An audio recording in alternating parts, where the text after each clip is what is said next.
buenos días a todos. Gracias también a Paul por la invitación.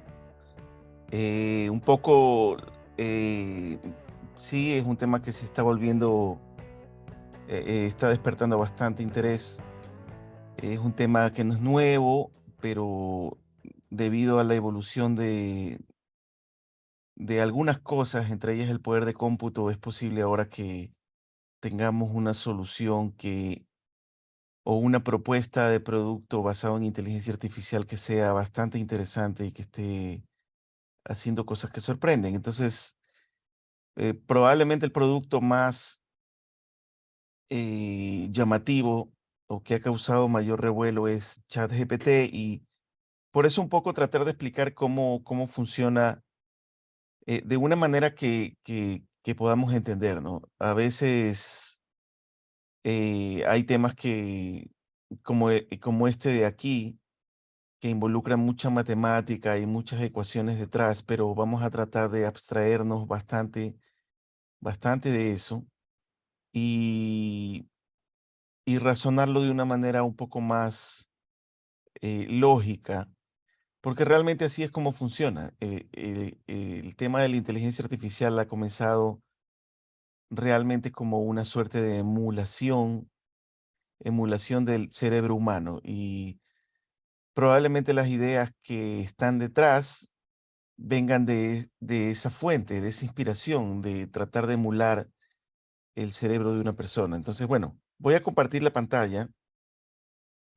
Sí, vamos a comenzar haciendo un ejercicio que luego va a tener sentido, eh, bastante sencillo. En este ejercicio yo quisiera que alguno de ustedes me describa de la manera más corta posible lo que estoy encerrando en ese cuadrado rojo. Aquí hay una serie de vehículos, ¿no? Y hay autos de diferentes colores, autos chicos, autos grandes, autos averiados y autos que no. Pero ¿quién me describe de la manera más corta posible qué es lo que estoy encerrando?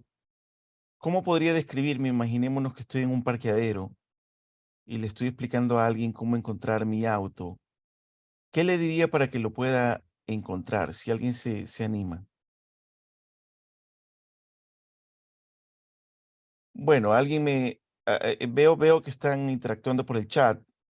Y algunos dicen auto rojo fallando, auto rojo dañado, auto rojo malogrado, auto rojo con falla en el motor, auto rojo humeando, etcétera.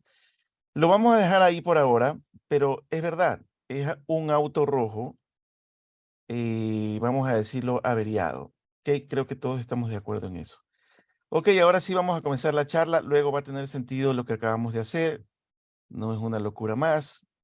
Ya vamos a ver por qué tiene sentido en analizar cómo funciona ChatGPT. Entonces, el día de hoy les voy a presentar una charla acerca de cómo realmente funciona por dentro ChatGPT. Y voy a comenzar diciendo qué es una red neuronal. Yo no voy a entrar en muchos detalles técnicos, de aquí vamos a hacer algo mucho más fácil, pero sí tengo que explicar que ChatGPT al final del día es una red neuronal.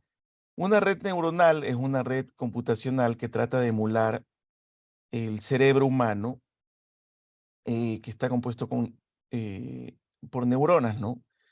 Que fueron descubiertas hace mucho a través de un microscopio, casualmente por un español de apellido Casal, que descubrió estas células que tenían estas características y se conectaban entre sí. Y un poco lo que ha hecho la tecnología es tratar de emular eso. Si bien se ve como una maraña de cosas interconexas, al final del día son solo operaciones matemáticas, es decir, cada conexión que yo veo aquí y que llega a uno de estos circulitos que podemos llamar neurona, es simplemente una operación matemática. Por aquí, vamos a decirlo de algún modo, o esta conexión, o este bracito, o este tentáculo que conecta a otra neurona, simplemente transmite un valor de un punto a otro, que ese valor puede ser un valor, me voy a inventar, 0.4. esta otra, este otro tentáculo va a tener otro valor de 0.5, este otro imaginémonos 0.9, Y en esta neurona lo único que hago es, de nuevo, una operación matemática. Voy a escoger una operación matemática y voy a decir que sumo todos los valores que me llegan, que se denominan parámetros, o se pueden denominar parámetros, los voy a sumar y su resultado lo voy a transmitir, cada neurona lo transmitirá a la siguiente capa. No es exactamente así, se usa algo más, se usa algo que se llama función de transferencia, es decir, una vez sumados esos valores, yo voy a aplicar cierta ecuación, ¿ok? Y ese valor final lo voy a transferir a la siguiente capa. Entonces, más allá de tecnicismos, podría decir que son operaciones matemáticas, nada más, sino que se han abstraído de tal forma que se pueda ver como en esta figura y lucir como una red de neuronas. Pero son operaciones matemáticas que tengo que hacer. Claro, son muchas. Aquí tengo unas poquitas neuronas, pero en modelos complejos como ChatGPT tengo muchísimas más. Tengo millones, tengo cientos de millones, tengo billones.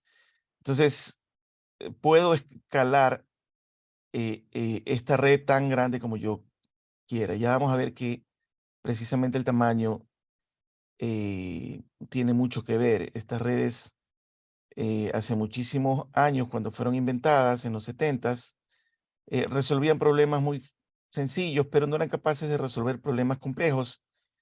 Pero a medida que el poder de cómputo aumentó, fueron capaces de hacer lo que ya vemos hoy, ¿no? Entonces, bueno, vamos a comenzar con un ejemplo que luego van a ver por qué también tiene sentido, de cómo yo haría mi propio traductor de lenguaje, digamos español-inglés, ¿ok? Entonces, voy a mapear simplemente, si alguien dice, bueno, ¿cómo haría mi traductor? Yo también en los 90 traté de hacer un traductor, vamos a decirlo, de slang o modismos o términos coloquiales que se hablaban en la ciudad de Guayaquil, al español o al castellano, e hice algo así también, es decir, digamos que tengo una hoja de Excel y escribo la palabra en español con su correspondiente en inglés. Esta hoja de datos o esta base de datos de palabras me podría servir para reemplazar cada palabra en una frase de un idioma a otro y listo, ya tengo mi traductor, no hay mucho que hacer, ¿no? De hecho, vamos a ver un ejemplo. Si yo tengo el término el carro y cada palabra la mapeo a su correspondiente en el idioma destino, yo voy a ver que obtengo una traducción bastante precisa de car, que es el correspondiente en inglés. Hasta aquí mi traductor funciona súper bien y no hay ningún problema. Veamos si nos complicamos un poquito más. Supongamos que ahora yo intento traducir algo un poquito más complejo. Estoy añadiendo un adjetivo nada más, que es el adjetivo rojo. Y veamos que mi traductor traduce, de acuerdo a la lógica que hemos hablado previamente, traduce mi frase como the car red, que si bien tiene cierto sentido, ya gramaticalmente no es exactamente correcta, porque en inglés el adjetivo se suele poner antes del sujeto. Y lo correcto sería decir the red car, pero obtenemos una frase donde hemos intercambiado las dos últimas palabras. Entonces, comenzamos a tener ya problemas si aplicamos la traducción literal de término a término, que sería una manera más precisa de llamarle a nuestro traductor. Pero eso no es todo. Compliquémonos solo un poquito más. Supongamos que queremos describir el auto que vimos al principio y tratamos de traducirlo con nuestro traductor. Digamos que hemos hecho un pequeño programita para que traduzca con la lógica que hemos planteado. Y lo que obtenemos es algo que ya tiene incluso menos sentido que la diapositiva anterior. The car red was no tire. Suena a lo mejor un poquito chistoso, pero ya comienza a alejarse del sentido original de la frase. Si yo la digo en inglés, a lo mejor alguien eh, pueda atinarle a su significado, pero también hay mucha gente que se puede equivocar. Ya nuestro traductor está alejándose un poco de ser la ayuda que necesitamos. Entonces, aquí un poco una frase que, que mencionaba un amigo hace tiempo, de cómo sería una traducción literal al inglés. Vemos que comienza a carecer de sentido si traducimos literalmente las cosas. Entonces, eh, vamos a ver cómo solucionar este problemita con nuestro traductor. Hay otro problema más, y hay palabras en inglés que no tienen el mismo número, o frases en inglés que no se corresponden a frases con el mismo número de palabras en español o viceversa. Son secuencias de diferente longitud. Eso es un problema que ya no lo podría manejar incluso nuestro traductor. ¿Y qué pasa cuando la secuencia está desordenada, como ya lo vimos? Donde un auto rojo averiado ya no se traduce en el mismo orden en otro idioma, ¿ok? Entonces, bueno, vamos a ver una manera más astuta, a lo mejor, de resolver el problema. Y aquí viene lo interesante y lo que tiene que ver con ChatGPT, todo esto que hemos explicado hasta ahora. Imaginémonos que yo estoy en otro país, solo hablo castellano y estoy tratando de comunicarme con alguien que solo habla inglés. A lo mejor la manera más sencilla o más práctica que se nos puede ocurrir a un ser humano es, bueno, tengo todo un listado en una hoja de cálculo de palabras, pero veo que no me sirve. Voy a tratar de dibujar lo que quiero decir en un papel y se lo voy a mostrar a la otra persona. Digamos que dibujo lo que está en la hoja y si ustedes se dieron cuenta, este dibujo es muy descriptivo de lo que quise decir. Tanto así que cuando yo les mostré la diapositiva primera, ustedes me pudieron describir lo que estamos viendo ahora, con una palabra más, una palabra menos, con un cambio más o un cambio menos. Me dijeron que se trataba de un auto rojo averiado, dañado, etcétera. Nosotros aquí hablamos español, pero si alguien hablara inglés, seguramente me hubiera dado una frase en inglés muy cercana a lo que el tipo de la derecha está diciendo. Entonces, interesante. Hemos encontrado una manera que es este estado intermedio de información, que es el dibujo. Hemos encontrado una manera de poder explicar a otra persona un concepto en un idioma diferente. No necesariamente yo hablo el mismo idioma que la persona destino, pero he sido capaz de inventar un mecanismo que podemos decir que es una suerte de máquina de traducción, ¿ok? Es como jugar al Pictionary, más o menos, ¿no? Pero ¿cómo lo llevo al software? O mejor dicho, veamos cómo llevo a estas personas y esta hoja de papel a un algoritmo para que suene un poco más usable o se pueda desarrollar un producto basado en esta sola idea, que seguramente a alguien se le ocurrió a lo mejor de la manera como se los estoy describiendo, no lo sé. Pero si yo me hubiera puesto a pensar cómo hacer una máquina que haga lo que estamos viendo, a lo mejor podría haber llegado a esta conclusión. A lo mejor. La persona de la izquierda le voy a llamar codificador y la de la derecha le voy a llamar decodificador. Y este estado intermedio le voy a llamar vector. ¿Ok? Este vector ya veremos que se denomina en el mundo de los modelos de lenguaje como un embedding. Ya veremos esa palabra un poco más seguida a partir de esta lámina. Pero es una representación numérica de ese dibujito, retrocedamos un poquito, que hice antes. esa representación numérica es porque las máquinas se comunican a través de números, no van a tener un papel y un lápiz para poder hacer el dibujo, pero a fin de cuentas, este dibujo que tengo ahora aquí, este modelo, esta estructura o esta arquitectura, es en esencia lo que habíamos ilustrado en la lámina anterior. Existe un codificador, yo le ingreso al codificador la frase que quiero traducir, ese codificador me genera un estado intermedio, entre comillas un dibujo, y el codificador lo decodifica. Esta idea que están viendo aquí, así simple como se ve o como parece, fue revolucionaria en su momento y Google la sacó al mercado con su producto estrella, que hasta ahora lo usamos, que es Google Translator. Era simplemente Google Translator es simplemente un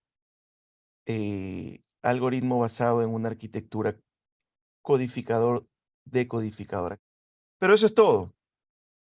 Ahora se entiende un poco más lo que quise decir con el ejemplo, ¿no? Pero hemos llegado a este estado, y vamos a ver ahora qué relación tiene esto con ChatGPT. Sucede que cada vector, esta representación numérica que está en el medio, contiene valores numéricos, varios valores numéricos, digamos que un conjunto de valores numéricos, donde cada valor significa algo. Yo voy a imaginarme o inventarme que solo tengo dos valores numéricos, pero son muchísimos más. Y estos dos representan una dimensión cada uno.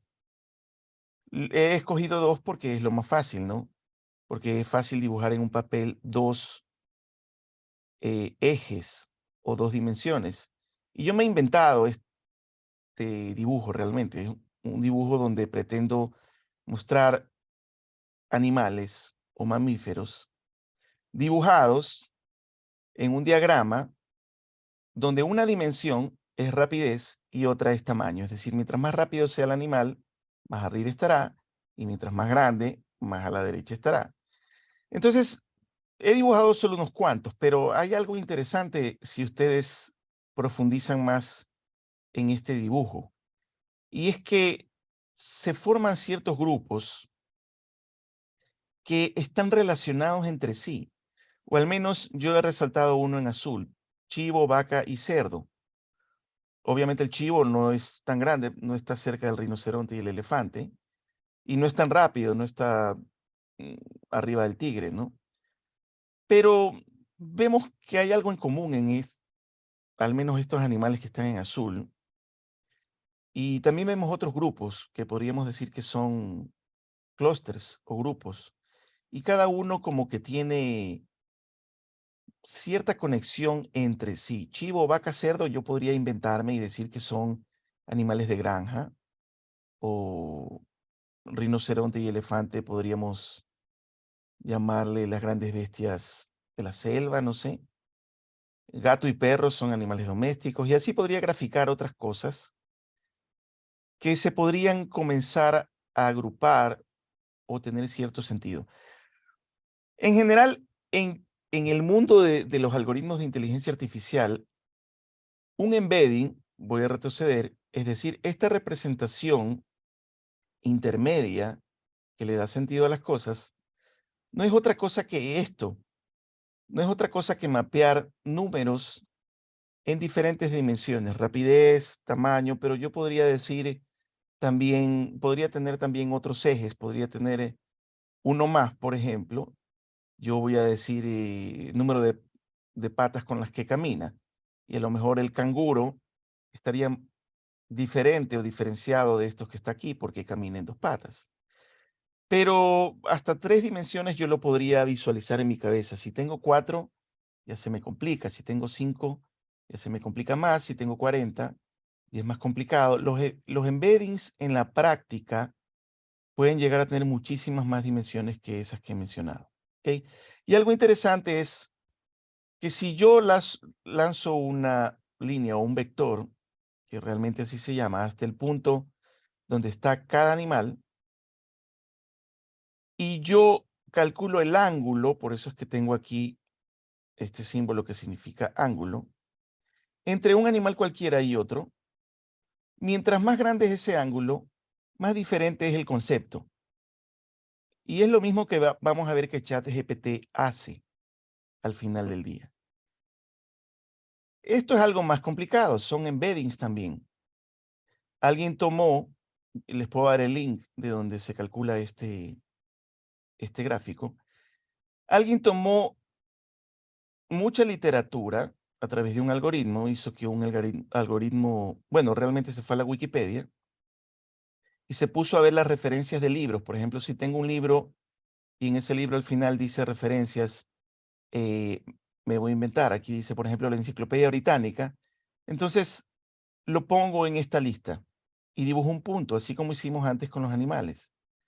Sucede que casi, bueno, no digamos por arte de magia, pero sucede que pasa algo interesante, que las cosas similares se comienzan a agrupar automáticamente y vemos que esos grupos le ha denominado la persona que hizo este gráfico géneros. Y vemos que hay géneros de non-fiction, o sea, no es ficción, donde está, por ejemplo, la Enciclopedia Británica, tiene mucho sentido, pero vemos cosas muy alejadas, como el Mago de Oz, está Gris, que ya está a nivel de fantasía. Vemos cómo estas cosas se comienzan a agrupar. Ustedes me dirán qué es el eje X y el eje Y, o qué es la dimensión 2 y la dimensión 1. No es algo a lo mejor que podamos entender. De una manera estadística, se determinó cuál era una dimensión adecuada para resolver este problema. Ahora vamos a ver algo, ya tenemos claro el concepto de embeddings, que es esta representación intermedia. Vemos que se aplica a muchas palabras y a muchos conceptos. Vimos un ejemplo. Y ahora vamos a ver algo más que hace ChatGPT antes de explicar cómo todo esto nuevamente se une. ¿Ok? Cualquiera de ustedes puede poner en su teléfono, puede hacer un experimento y van a verificar lo que les digo. Si yo abro WhatsApp con alguna persona y pongo esta frase que tengo aquí, ChatGPT funciona en, van a ver que les aparece una lista de palabras sugeridas.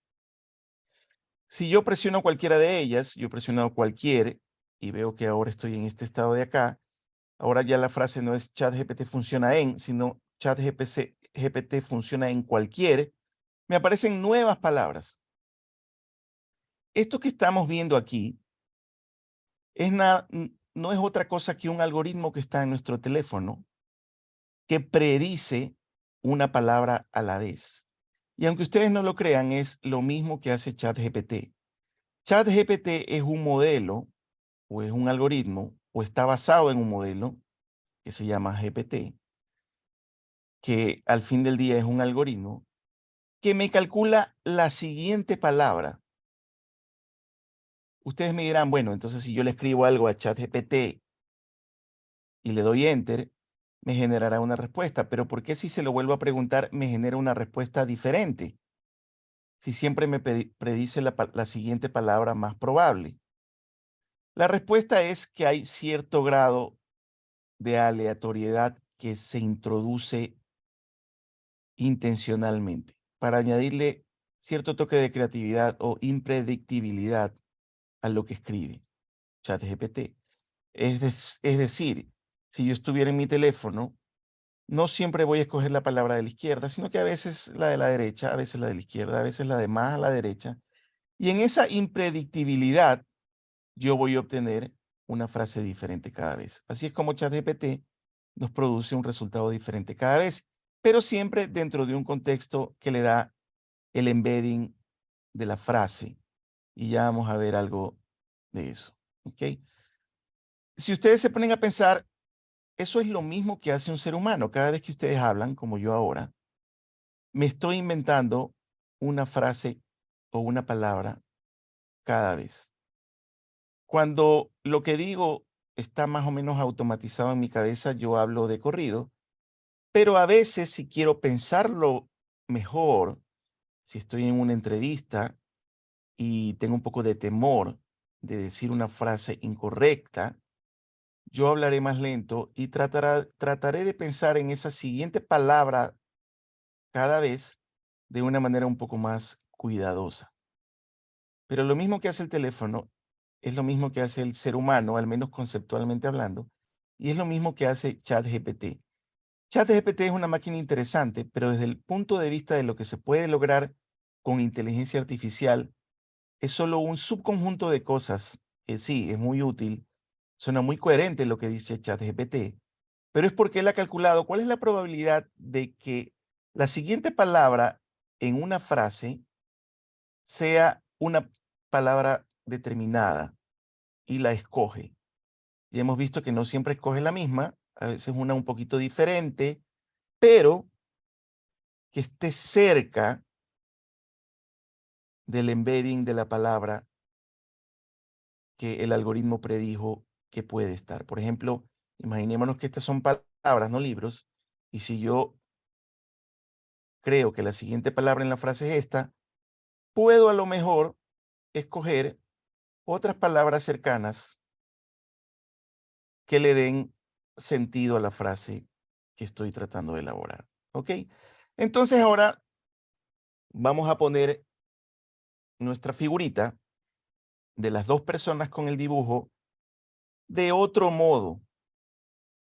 A lo mejor si yo ponía esta diapositiva al iniciar el webinar, se entendía menos, pero ahora tiene sentido, ¿no? ¿Verdad? Tenemos un encoder, que es una personita, tenemos un decoder, que es otra persona, que este decoder tiene un cerebro que es capaz de entender un idioma que el encoder a lo mejor no puede entender y se complementan. Y este embedding del medio no es otra cosa que el dibujito que teníamos. Como vemos, ya no es solo un número, como habíamos puesto aquí, teníamos un numerito, ceros y unos, que al final del día es un número, sino que las computadoras hablan así, en ceros y unos. Pero digamos que ahora nos damos cuenta que realmente un embedding son muchos números. Es toda una suerte de información en varias dimensiones. Cada numerito representando una dimensión. Hasta hace poco mostrábamos dibujos en 2 dimensiones, o sea, 2 numeritos, pero son muchas, son bastantes. Y realmente esto, podríamos decir que ilustra la manera como ChatGPT funciona, ¿ok? Pero ahí no voy a terminar la presentación, aunque sí pretendo hacerla corta, ahí no termina la película. Vamos a ver qué son los transformers. Y esto es algo importantísimo porque es lo que al final del día le ha dado a ChatGPT el poder que tiene. ¿Ok? Vamos a continuar. Volvamos al ejemplo anterior. Un auto rojo averiado. Hasta ahí todo bien. Pero ahora les hago otra pregunta. Imagínense que el sujeto que está tratando de explicar algo dibuja esto. ¿Quién me puede decir ahora qué significa eso? ¿Qué entendería la persona de la derecha si la persona de la izquierda dibujara eso? Alguien que se anime a dar alguna, algún veredicto. Puede ser por el chat. Veo que se demoran más. Está más difícil, ¿no, verdad? Es que realmente es más difícil. Si alguien se anima, me lo deja. Esquivando un animal que cruzaba la carretera, choqué contra un árbol y molesté a unas abejas que tenían un panal ahí. Perfecto, perfecto. Tomó más tiempo, ¿verdad? ¿Qué faltaría en este gráfico o en este dibujo para que este dibujo tenga más sentido para el decoder? ¿Qué información debería tener el embedding? Ya voy a hablar técnicamente. ¿Qué información yo debo añadirle a un embedding para que el decoder produzca un resultado más efectivo? ¿Quién se anima? ¿Qué podría escribir yo en esa hoja para que se le haga más fácil al decoder darle un sentido correcto. Porque alguien dijo aquí en el chat, ¿quién fue?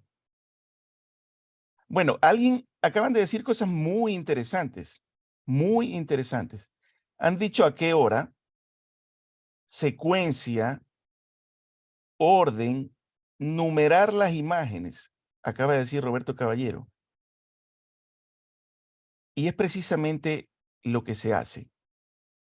Se añade orden.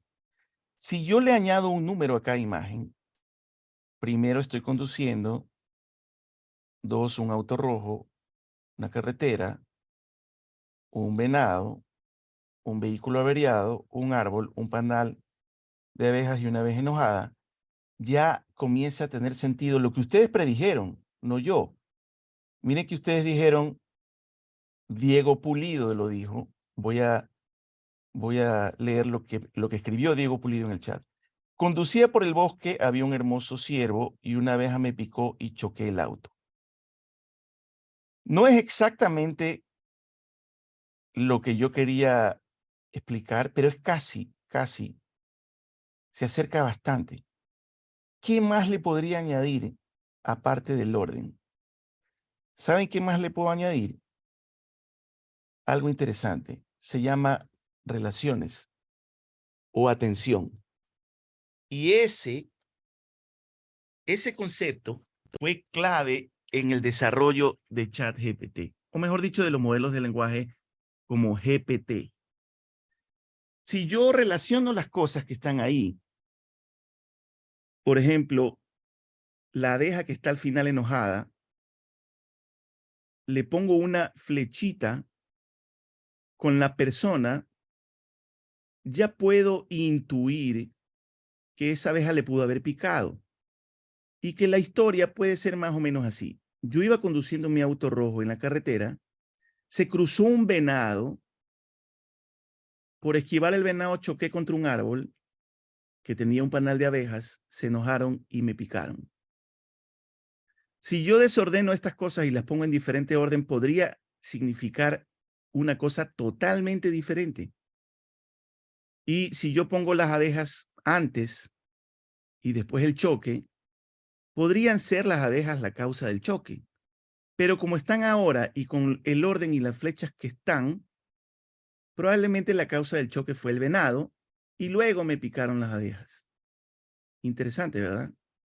Pues esas relaciones, aquí yo he puesto unas flechitas y esas flechitas o la atención, la cantidad de atención se llama realmente el término técnico, o el nivel de atención, podemos ponerle la palabra que queramos, pero atención es lo importante, de cómo una frase o cada palabra de una frase se relaciona con cada otra palabra de la frase, es importante. Aquí dos ejemplos que he copiado de internet. Aquí dice, el animal no cruzó la calle porque estaba muy cansado, ¿no? The animal, y veo que la palabra animal se relaciona con it. Este i, este it, que en español sería él, o sea, el animal no cruzó la carretera o la calle porque él estaba muy cansado. Este él se refiere al animal, no a la carretera. Vemos que es más débil la relación con carretera. Entonces, para la máquina es importante saber si esta palabra tenía relación con el animal o con la calle. Y esta es la manera como ChatGPT comienza a entender el significado de nuestras frases. Acá tenemos otro ejemplo un poco más complejo. Dice la ley nunca será perfecta, etcétera, etcétera, ¿no? Pero vemos que el artículo la se relaciona con ley, pero no se relaciona con, digamos, application. Pero it's, que se podría traducir como la, pero su aplicación, pero su se relaciona con aplicación porque se está refiriendo a su aplicación. Esto es solo para ilustrar las mismas flechitas que yo había puesto aquí antes. Ahora sí, un poco más técnico. Este paper se publicó, si mal no recuerdo, en 2017, creo. fue clave para lo que hoy es ChatGPT. Tenía un título un poco chistoso. La atención es todo lo que necesitas. Attention is all you need. Es un hito en la historia de los modelos de lenguaje. E introdujo la arquitectura de Transformers. ¿Ok? Les puse el dibujito este que era una figurita de los 80s que yo tengo por ahí guardada, para que se les quede en la cabeza a los más veteranos como yo, bueno, que ya luego pusieron películas que pudimos consumir ya generaciones posteriores. Pero ese término Transformer es lo que revolucionó, o hasta ahora ha revolucionado los modelos de lenguaje, entre ellos ChatGPT. Y al hablar de attention en este paper, atención, no se están refiriendo sino a estas flechitas que yo coloqué en el dibujo. Interesante, ¿no? Lo que propone este paper es una arquitectura que es la arquitectura que vemos a la derecha. Ustedes dirán, ¿qué es eso? Pero si les digo que lo que está a la izquierda es el encoder y lo que está a la derecha es el decoder, y esta flechita lo que está transfiriéndole al decoder desde el encoder es un embedding, ya tiene más sentido, ¿verdad? Y miren que el día de ayer estaba comiendo con un amigo, me dijo, oye, pero chévere que ChatGPT sepa, lo único que haga es adivinar la siguiente palabra, pero ¿cómo sabe cómo continuar la frase dentro de un contexto? ¿Cómo sabe cómo darle esa coherencia? Es porque de la salida del encoder,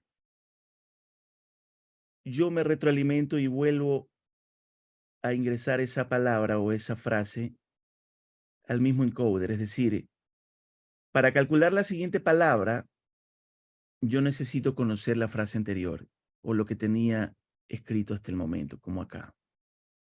ChatGPT funciona en, hasta aquí era todo lo que tenía, pero ahora tengo ChatGPT funciona en cualquier, con respecto a esa nueva frase que ya le agregó la palabra cualquier, es que el algoritmo me va a predecir la siguiente palabra ahora.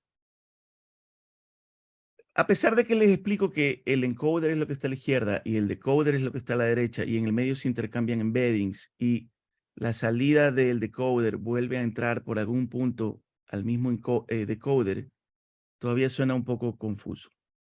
Vamos a dibujarlo de otra manera. Se ve más coherente, ¿verdad? Es lo mismo que teníamos, el mismo hombrecito dibujando en un papel, pero yo ya no le estoy dando simplemente la frase o el dibujito original, digamos, sino un dibujito donde yo le he computado o le he añadido la posición o el orden y la atención. Es decir, imagínense que al decoder ahora yo le doy esto de aquí. Se hace más fácil predecir cuál es el resultado de eso, ¿no? Y bueno, esto es lo que significa ChatGPT. La última palabrita es importante. Ya entendemos un poco mejor qué es un transformer. Solo una arquitectura. Vamos a retroceder. Estas redes neuronales las he utilizado, pero ya no es solo esta cosa abstracta que vimos al principio, esto, sino que le hemos ordenado y le hemos dado forma de lo que se denomina una arquitectura. Es decir, hemos puesto esos componentes de tal forma que resuelven el problema de una manera más eficaz. Aquí Vicente Adum ha dicho un poco lo que puede significar esa imagen que les compartí. Andando por la carretera en mi carro rojo, choqué con un venado y se dañó el carro. Estacioné bajo un árbol que tenía un panal de abejas y me picó una de ellas que se parecía a la mascota de los Hornets. Es verdad, se parece a la mascota de los Hornets, del equipo. Bueno, pero bueno, yo nunca he escrito lo que están ustedes escribiendo. Solo han visto imágenes, pero ya podemos nosotros intuir de qué se trata el cuento. Bueno, No voy a decir por ahora mucho más. Voy a estar abierto un poco a preguntas. Voy a mostrarles a lo mejor algo que estoy haciendo a nivel personal para ver hasta dónde puede llegar esto. Pero solo para poner en contexto las cosas. Lo que usamos normalmente con ChatGPT no es otra cosa que un modelo. Un modelo son simplemente, una vez que yo tengo esta arquitectura, cada conexión le doy un valor, ese valor se va ajustando con el tiempo hasta que todo este algoritmo resuelva problemas de manera eficiente. Entonces tengo que calcular los valores de cada una de estas conexiones. Cuando ya los he calculado, los escribo en algún lado y eso es lo que se llama el modelo. No es otra cosa que los valores de los parámetros que yo he obtenido luego de un entrenamiento eficaz de toda esta cosa, todo este sistema de software, ¿ok? Entonces, cuando yo hablo a cada rato de modelo, modelo, modelo, me refiero a eso. Un modelo no es otra cosa que un número de parámetros eh, que si los inyecto un sistema, el sistema es capaz de resolver un problema de manera eficiente. Lo que usamos ahora, retomando el tema, es ChatGPT, en ChatGPT es GPT-3, que ha sido entrenado con 175 mil millones de parámetros. ChatGPT 4, que algunos de nosotros ya lo podemos probar, es significativamente superior en términos de parámetros que ChatGPT 3. ChatGPT 4 ya está disponible para prueba, pero se está entrenando GPT 5, que es superior o muy superior a GPT 4. No sé qué habrán visto los desarrolladores de OpenAI, pero mucha gente está asustada por lo que ha visto, seguramente. Todavía no se termina de entrenar el modelo, por si acaso. GPT 5 se terminará de entrenar probablemente en diciembre o a fin de año. Y han saltado a decir que esto necesita ser regulado. Algo vieron, porque todo el mundo está saltando a decir lo mismo. Y es muy probable que lo que vieron asuste un poco, ¿ok? Eh, o sea, muy parecido a lo que nosotros, ya es muy parecido a lo que nosotros esperamos que nos responda un humano. No sé qué más allá, o bueno, me puedo imaginar cosas muy raras de qué cosa pueden haber visto o intuido estas personas. Pero lo cierto es que como nadie se avispa a tomar una decisión de cómo regular, aunque hay muchas iniciativas por ahí muy timoratas, porque a veces las personas que hacen las leyes no entienden nada del tema o no son personas entendidas en la tecnología, y casi siempre la tecnología o desarrollamos tecnología más rápido de lo que la podemos regular o más rápido de lo que la humanidad es capaz de manejar. Ya ha pasado en el pasado, si no, acuérdense de la bomba atómica. Entonces, las regulaciones van muy lento, ¿ok? Y ellos mismos han decidido no lanzar no lanzar GPT 5 de un solo golpe, sino irlo lanzando gradualmente. Entonces, no vamos a ver un GPT 5 de sopetón, sino vamos a ver mejor un GPT 4, GPT 4.2, GPT 4.3, GPT 4.4 y así, porque ellos dicen que de esa manera podemos ir observando la evolución y tomando medidas correctivas en caso de que algo pase, ¿ok? Tan así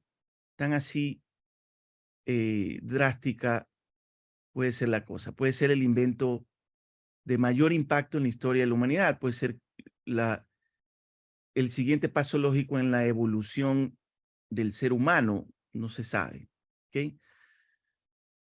Esto creo que era mi última lámina, sí. Espero haber podido explicar de una manera sencilla toda esta maraña o todo esto, que realmente es el core de, de, del modelo de lenguaje GPT. Es mucho más complejo que esto. Yo he tratado de hacer una abstracción muy simplista, pero me he esforzado mucho tratando de que con un ejemplo sencillo se entienda. Entonces voy a tratar de responder una que otra pregunta y voy a enseñarles de ahí algo que estoy haciendo. Voy a parar un poco la presentación y adelante responderé un par de preguntas. Pablo Roballo nos dice, ¿el número de parámetros determina mejor calidad? En referencia, eso lo preguntó cuando estabas mostrando la gráfica de la referencia, de la comparación entre ChatGPT 3 y ChatGPT 4.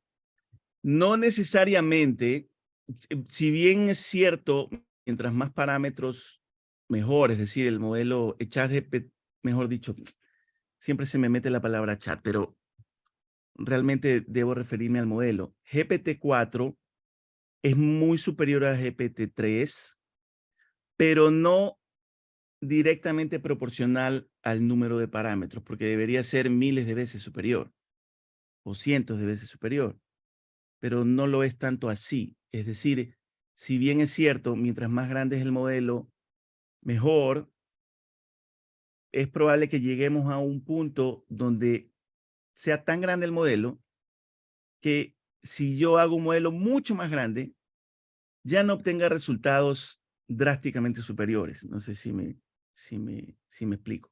Y la razón eh, es porque un modelo es básicamente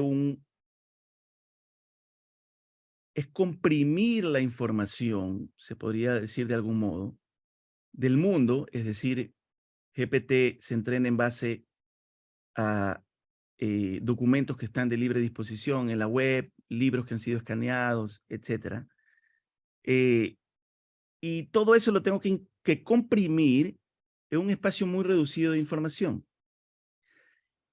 Lo que se está estudiando ahora es otro salto en cuanto a la innovación, en hacer más eficiente la manera como comprimir la información. Les pongo un ejemplo. En el cerebro humano, no todas las neuronas están conectadas con otras neuronas de la siguiente capa. Como vimos aquí, si vimos habían capas como columnas verticales, ¿no verdad? De neuronas, estos circulitos. En el cerebro humano no necesariamente está así. En el cerebro humano a lo mejor hay neuronas que no se conectan con otras neuronas. Encontrar la manera idónea de comprimir esa información es clave para que el modelo pueda escalar mucho más. Entonces, seguramente en eso se está trabajando ya. Es decir, antes de la aparición de los Transformers era un problema similar, aparecieron los Transformers y sucedió que todo fue más eficiente. Ahora necesitamos algo que nos permita comprimir la información de manera incluso más efectiva, no solo por el hecho del número de parámetros, sino por la facilidad de entrenar esos parámetros. La tarea más difícil en conseguir estos modelos luego de que se conciben por nosotros es eh, entrenar al algoritmo. Bueno, espero haber respondido esa pregunta correctamente. Perfecto, vamos con Gustavo Di Salvo. Dice, hasta acá el principio de funcionamiento simplificado, pero respecto al aprendizaje, ¿qué opinas con respecto a las supuestas condiciones de seguridad? ¿Qué pasa con conceptos como la mentira, que el ser la tiene naturalizada? Ese se refiere al ser humano, ¿no? Bueno, esa ya es una pregunta más filosófica y es interesante. De hecho, una de las cosas que se trata de solucionar es el sesgo. Eh, por ejemplo, si yo aprendo de la data que está en Internet, aprendo cosas buenas y cosas malas. Hay a lo mejor conceptos que están muy sesgados. Imaginémonos que yo soy una persona que no tiene un brazo, entonces mañana me encuentro con otras personas que no tienen un brazo y comienzo a hacer marchas de los antibrazos por toda la ciudad y comienzo a decir que las personas que tienen dos brazos, eh, por el hecho de tener dos, tienen una ventaja sobre mí y por lo tanto son personas malas y que debe legislarse o toda la legislación debe girar en torno a los privilegios que yo debo tener porque tengo un solo brazo. Si yo soy una persona que dice un poco de disparates, está bien. Si son 10, también está bien. Si son miles, ya es de asustarse. Si son la mayoría, es un peligro. Y GPT va a aprender de eso. Cuando yo le pregunte, oye, ¿qué opinas de las personas como yo que tienen 2 brazos? Ustedes deberían pensar en las personas que solo tienen un brazo, porque son unas personas muy egoístas que no piensan en los demás. Entonces, si yo veo esa respuesta, a lo mejor diga, no, desde el punto de vista de alguien que tiene 2 brazos, ChatGPT no está bien. Pero al final del día es una herramienta que va a reflejar lo mejor y lo peor del ser humano. Hace poco, hace semanas, creo que 2 semanas, Google sacó un paper muy interesante parafraseando al que yo les acabo de enseñar. El paper que sacó Google es este de aquí y dice, textbooks are all you need. Básicamente habla de eso.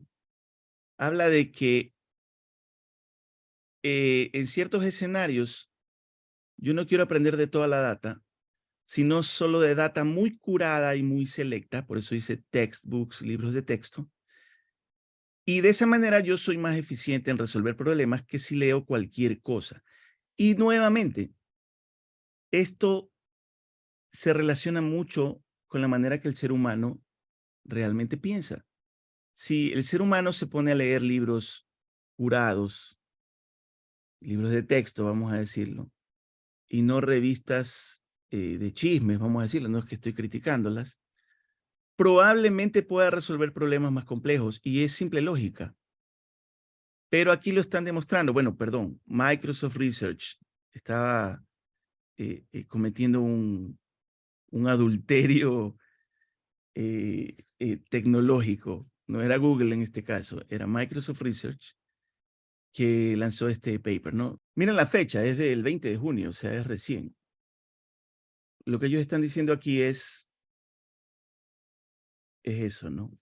Cómo entrenaron algoritmos basados en papers y no en otra información. Bueno, el resto ya es técnico, no voy a entrar aquí en detalles, pero es parte de lo que hay que hacer. OpenAI está sin duda trabajando arduamente en curar la información que entra al algoritmo y en evitar el sesgo. Es uno de los grandes retos. Ahora está de moda mucho que hay conglomerados sociales que defienden su posición. Está bien, cada quien debe defender su posición. Uno tiene una posición, otro tiene otra posición, otro tiene otra posición. ChatGPT no puede aprender solo de una postura porque si no va a estar sesgado. Entonces, es lo mismo, es un reto y tiene relación con la pregunta que me hiciste. Carlos Mendoza pregunta, ¿cómo se puede integrar ChatGPT a una aplicación empresarial? Bueno, voy a mostrar algo que estoy haciendo. Bueno, esta es una aplicación que voy a lanzar open source, se llama Boxera. Y aquí yo estoy probando, ¿no? Eh, Todavía no está terminada. Vamos a poner autor fulanito de tal. Vamos a poner título del libro, eh, Aventuras de un algoritmo. Por ahora aquí pongo uno. Historia de un algoritmo solitario que ama a las abejas. Nada más. Quiero que me haga 3 capítulos. ¿Ok? Nada más. Aquí está. Lo puedo ver. Por ahora todavía estoy en desarrollo, así que a lo mejor haré alguna cosa rara aquí para tratar de generar un libro solamente con la información que le di. El día de ayer estaba haciendo pruebas y mi algoritmo me generó este libro, ¿ok? Este libro al final se utiliza lo que me acaban de preguntar. Utiliza eh, el modelo GPT de OpenAI eh, para integrar esto en una aplicación, empresarial o no. Yo podría escribir aquí reportes enteros o podría escribir aquí otros documentos, me invento, cotizaciones.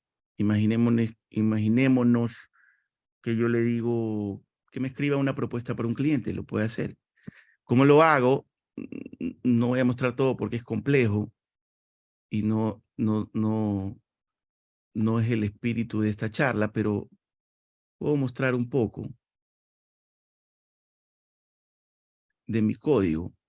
Entonces, aquí yo estoy creando llamadas a OpenAI, si pueden ver. Y lo que he logrado es integrar el motor de OpenAI con la aplicación que yo quiero para generar el libro, ¿no? Si ustedes ven, está generando el libro. Bueno, me ha botado un error, cosas pasan, y me ha dicho que aquí hay un error, pero ya me generó parte del contenido. Si ustedes ven, y yo leo aquí, tiene mucha relación con lo que le estaba escribiendo. Dice, con cada nueva abeja que se une a su causa, Aria, miren que se inventó hasta un nombre, descubre que la música no solo tiene el poder de deleitar a aquellos que la escuchan, sino también sanar corazones y restaurar la luz en su reino. ¿Qué diablos estará escribiendo? No lo sé. Tendría que leerlo todo. Pero al final la idea es que me genera una imagen y me genera un documento. Entonces, vale para responder la pregunta. Estamos haciendo otros productos también con inteligencia artificial. Eh, Hay mucha información disponible. No te puedo decir una manera concreta, pero la manera probablemente más documentada y más fácil que hay ahora por ahí es usando el API de OpenAI, que es el que tú ves que te estoy mostrando. Vas a OpenAI, te registras, sacas una cuenta y contratas el uso de su algoritmo, ¿no? El poder llamar a su algoritmo para hacer cosas. Y el resto es algunas malas noches y pensar bien en tu idea de negocio. ¿Alguna pregunta final? De Wilmer Bolívar. ¿Qué opinas de los peligros de usar el chat GPT para temas como la creación de virus tipo ransomware más evolucionados y peligrosos o el constante uso de chat GPT para los estudiantes copiar y pegar, realizar tareas, etcétera? ¿Crees que se puede? Voy a cambiar la parte final de la pregunta. Dice, ¿cómo podría evitarse eso? Forma de corregirlo si no por crees, ¿no? Aumentando de mi lado también. ¿Crees que se puede Voy, evitar de voy alguna a, manera? voy a dar una charla en Santiago de Chile el 17 de agosto para los que estén en Chile, que habla, bueno, no me acuerdo el título exacto, pero es cómo combatir el IA con otra IA. Y habla justamente de seguridad, de tema de virus y eso. Es una buena pregunta. Hay que recordar bueno, que la inteligencia artificial es una herramienta. Al final del día está en manos de un ser humano. Es lo mismo que una bomba, ¿no? Bombas existen. La idea es que no las usemos para explotarnos nosotros mismos. Seguramente va a pasar, seguramente la gente va a utilizar estas herramientas para hacer ransomware u otras cosas que ya las hacen, pero a lo mejor ahora las haga más rápido. A lo mejor la gente que hace herramientas de seguridad también use inteligencia artificial para combatir mejor a este tipo de cosas. Este tipo de revolución que yo vamos a llamarle 5.0, es un tipo de revolución que ya es inevitable, va a pasar. Siempre habrán temores justificados, por supuesto, de las cosas que pueden salir mal. Y van a salir mal muchas. La idea es que al final del día pongamos en la balanza las que salieron mal y las que salieron bien y tengamos un balance positivo. Así pasó con la máquina de vapor. Yo soy fanático de las locomotoras y hay un libro que conservo eh, en mi librería que se llama El Monstruo Negro. Y así es como la gente llamaba a las locomotoras aquí en Ecuador cuando el gobierno decidió traerlas. Entonces, no me sorprendería que salga un libro que se llame El monstruo llamado inteligencia artificial. O sea, son temores justificados, pero al final del día son cosas que van a pasar, son cosas con las que tenemos que convivir, son cosas donde tiene que haber un abierto debate de todo el mundo y de la manera más transparente y sin sesgo posible, para llegar a un consenso de cómo regular. Y eso es. O sea, lo que acabas de describir son cosas no de la ciencia ficción, son cosas que seguramente el que quiera usar ChatGPT para construir un ransomware ya lo está haciendo y probablemente ya tenga algo que medio funciona. Estoy por lanzar un libro también en, en el mes de agosto. Ahí voy a explorar las cosas malas que pueden pasar y son mucho más malas que esas y hablar un poco de cómo son inevitables de que sucedan y cómo la humanidad un poco tiene que, que resolver o que enfrentar ese reto, así como enfrentó otros retos en el pasado. Hay temas más peligrosos que un ransomware y acordémonos que ahora el asunto de edición genética está convergiendo hacia el software y puedo editar o puedo predecir el comportamiento ya de ciertos genes de cierta manera, puedo diseñar ciertas cosas que puedo poner en el ADN de un organismo. Acuérdense que la computadora de Google AlphaFold ya un poco predijo cómo se pueden doblar las proteínas y hay cosas muy peligrosas que sí pueden pasar, pero lo importante es que, y alguien dijo al principio, sí, el ser humano tiene cosas malas. La verdad que sí. Eh, eh, si yo le pregunto a la inteligencia artificial cuál es la principal causa por la cual el ecosistema se está deteriorando, probablemente nos diga nosotros, los seres humanos, a pesar de que nuestro cerebro está pensado para tomarse a la defensiva esas frases y algunas veces nos pueden chocar si alguien nos dice de frente, el principal problema eres tú, lo podemos tomar personal, pero lo importante es hablar, propiciar un debate. Ya este debate ha llegado hasta el Congreso de los Estados Unidos y otros organismos como la Unión Europea, como la ONU, etcétera, ya está en debate.